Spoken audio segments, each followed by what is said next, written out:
There's a number that decides whether you retire comfortably or spend your final decades worrying about running out of money, and most people have absolutely no idea what it is. They obsessively track their income, comparing salaries with coworkers, negotiating raises, celebrating promotions, while completely ignoring the metric that actually matters. Your income is just money passing through your hands. Your net worth is the money that actually stays. Here's the uncomfortable truth. In 2026, Americans are more confused about their financial standing than ever before. They see headlines about record stock markets, surging home values, billionaires getting even richer, and assume everyone around them must be building wealth too. Then they check their own accounts and wonder what they're doing wrong, whether they're falling behind, whether there's still time to catch up. Here's what the data actually shows. The gap between where people think they should be and where they actually are has never been wider. But that gap isn't always bad news. For a lot of people watching this, reality is better than they fear. For others, it's a wake-up call that could reshape their entire financial future. I'm going to break down the median and average net worth for every decade of adult life, from your 20s all the way through your 60s, using the most recent 2026 data. More importantly, I'll give you specific targets to hit and concrete strategies to get there, because knowing where you stand is worthless unless you know what to actually do about it. How net worth works. Let's start with the basics, because a lot of people misunderstand this. Net worth is simply everything you own minus everything you owe, your assets minus your liabilities. If you've got $10,000 in checking, $20,000 in a retirement account, but owe $50,000 in student loans, your net worth is negative $20,000. That's not a moral failing, it's just math. And understanding the math is the first step toward changing it. As of January 2026, the average net worth across all American adults sits around $620,000. Sounds impressive, until you realize how misleading averages can be. A small group of extremely wealthy people skews that number so dramatically that it barely resembles what typical people actually have. The median net worth, the exact middle, where half of people have more and half have less, is closer to $193,000. That's a far more useful benchmark, since it reflects the real center of the distribution instead of a number inflated by billionaires. Your 20s. Now let's break this down by age, starting with the decade that sets the foundation for everything after. The median net worth in your 20s is $6,600. Not a typo. If you're in your 20s with more than roughly $7,000 to your name after subtracting debt, you're already ahead of half your peers. The average is much higher, around $139,000, but that's completely skewed by a small minority of young people who inherited money, built successful businesses, or had other unusual advantages. For the typical 20-something, net worth is barely positive, often hovering near zero or even negative because of student loans. That might sound discouraging, but it's actually liberating information. It means you're not failing if you don't have serious wealth in your 20s. The median person your age is right there with you. And it means small, consistent habits now will separate you dramatically from that median by the time you hit your 30s.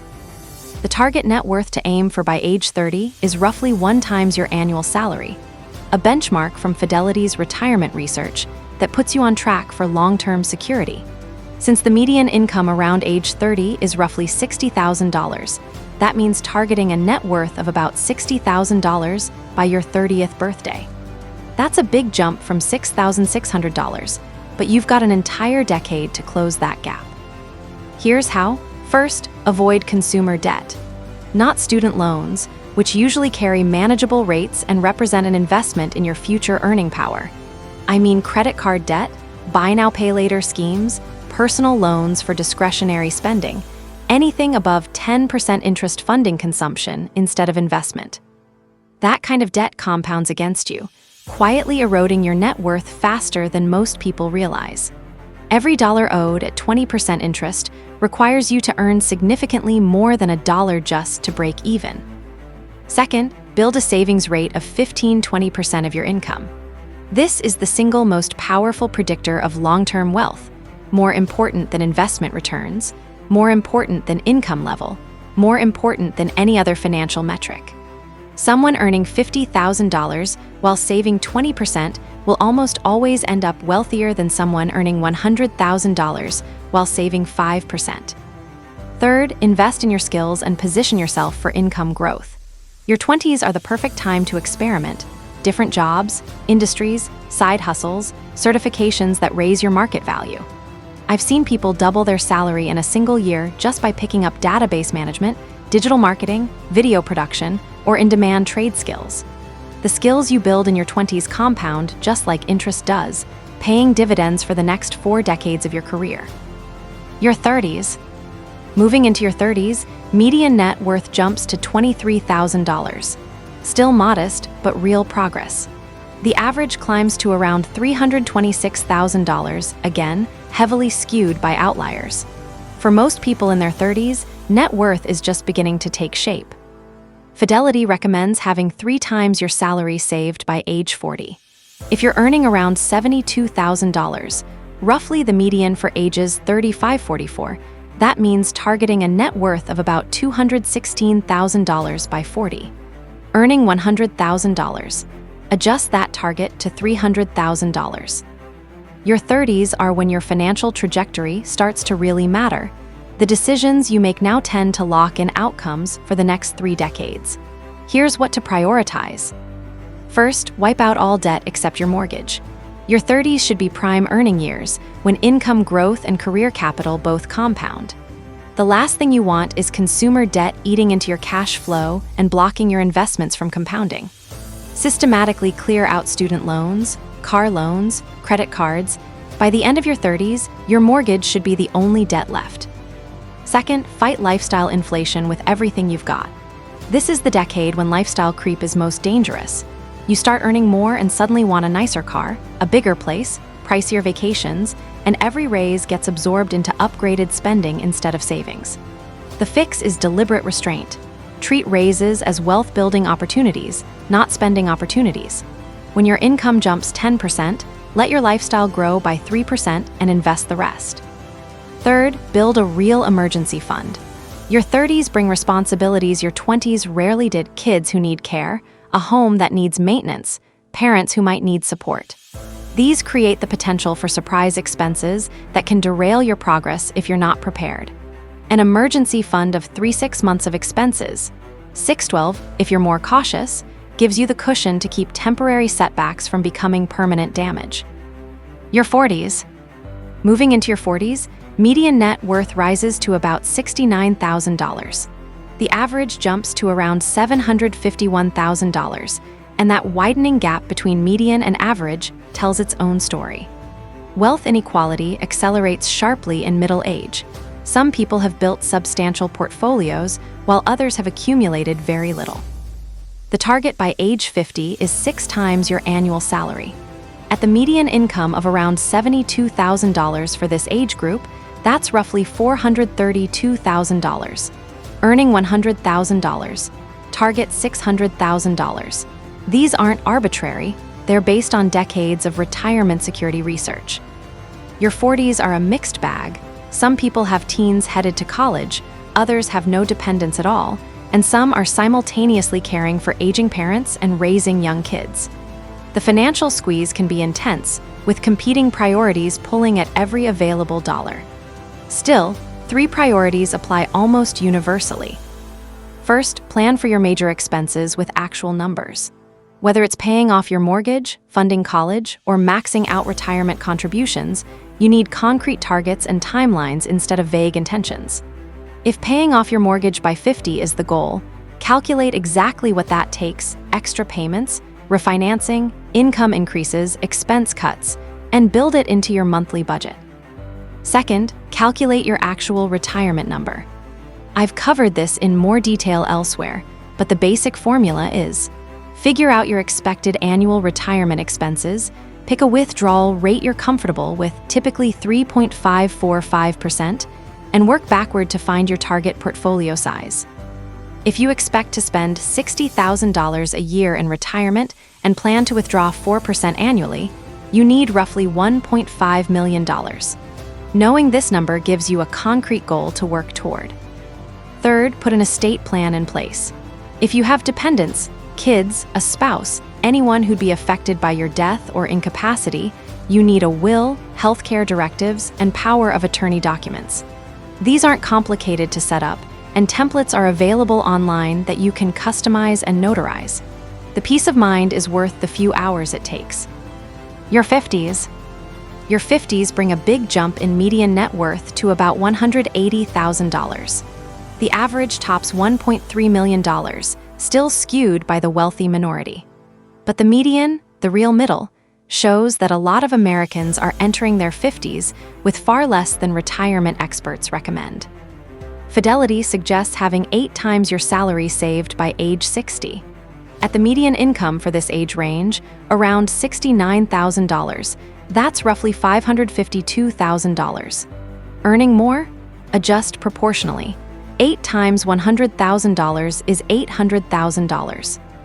Your 50s are where retirement stops being abstract and starts feeling imminent.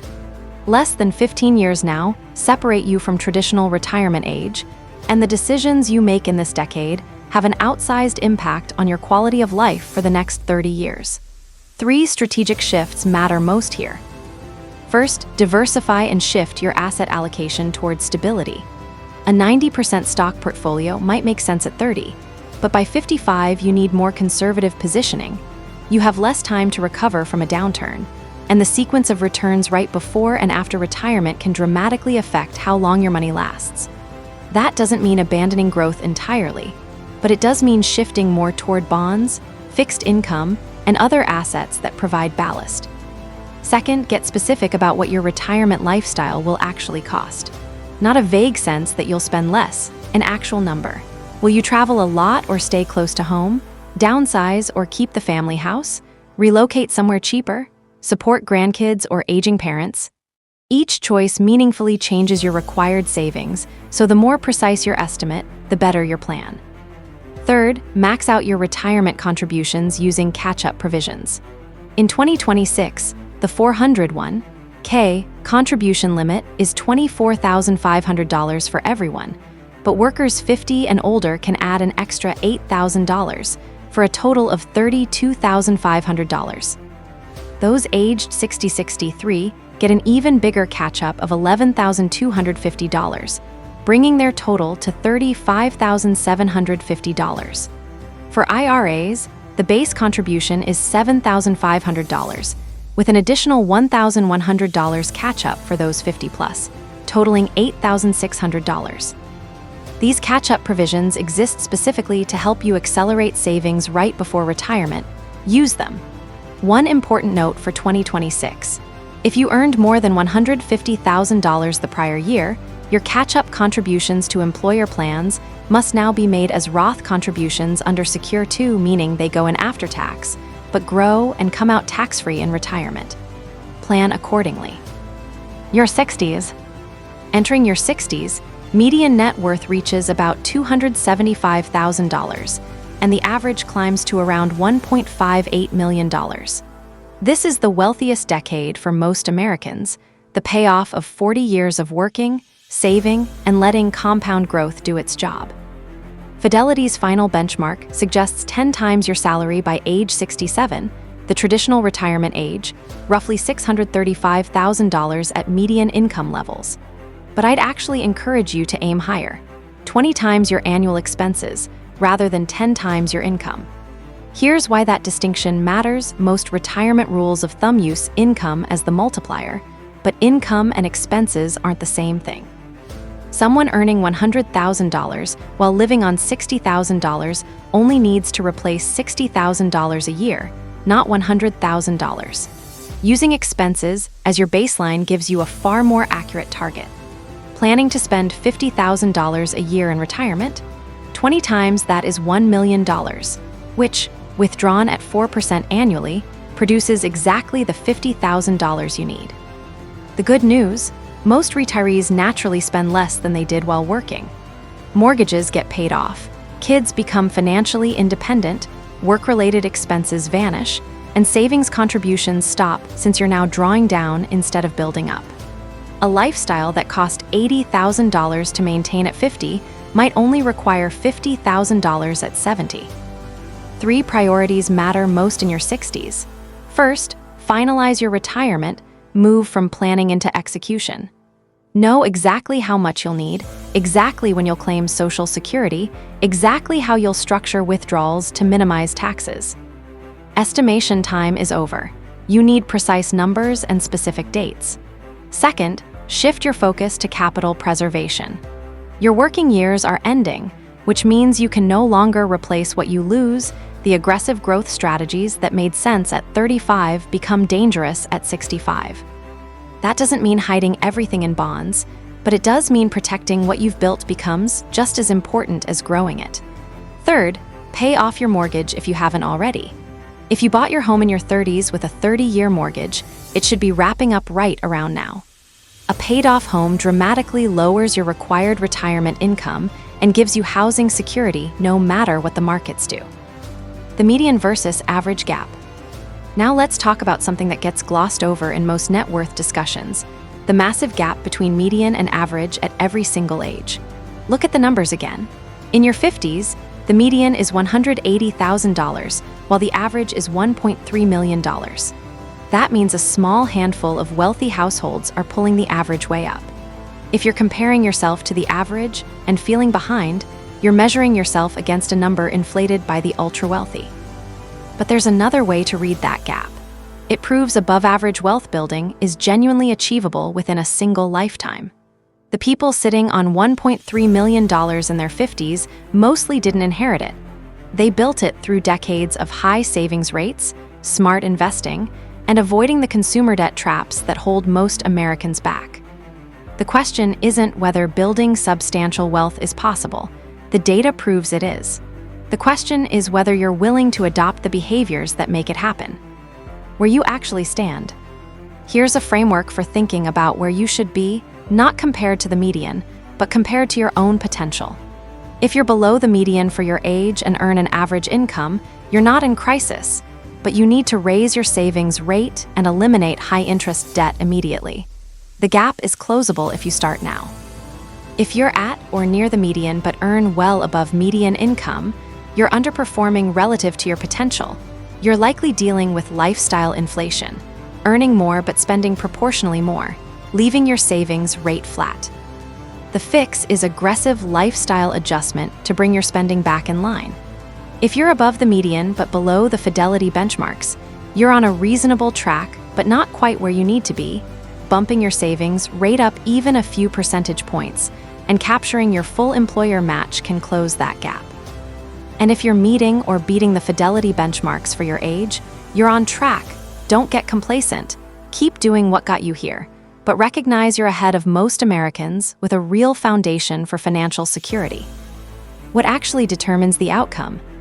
Here's what actually decides whether you finish ahead or behind over a lifetime. It's not your starting income. It's not getting lucky with investments. It's not the economy, the job market, or any of the external factors people love to blame. It's the gap between what you earn and what you spend, sustained consistently for decades. Someone saving 20% of a moderate income will almost always outbuild someone saving 5% of a high income. The math is relentless and impossible to argue with. Your savings rate is the single most controllable variable in your entire financial life, and it's the one that matters most. The net worth data in this video shows where Americans actually stand today. The targets I've given you show where you need to be for real financial security. The gap between those two numbers is your opportunity to make changes now that compound for years, to build the habits that separate you from the median, to lay the groundwork for a retirement where you're not lying awake wondering if you'll outlive your money. Whether you're in your 20s just getting started or in your 50s playing catch-up, the principles don't change. Avoid high-interest debt, save a meaningful percentage of every dollar you earn, let compound growth work for you instead of against you, and check your progress against these benchmarks regularly so you always know where you stand. The uncomfortable truth about net worth is that it's a lagging indicator. It reflects decisions you made years ago, not decisions you're making today. But that's also the hopeful part. The decisions you make today will show up in your net worth years from now. Start now, wherever you currently stand, and let the numbers take care of themselves. themselves.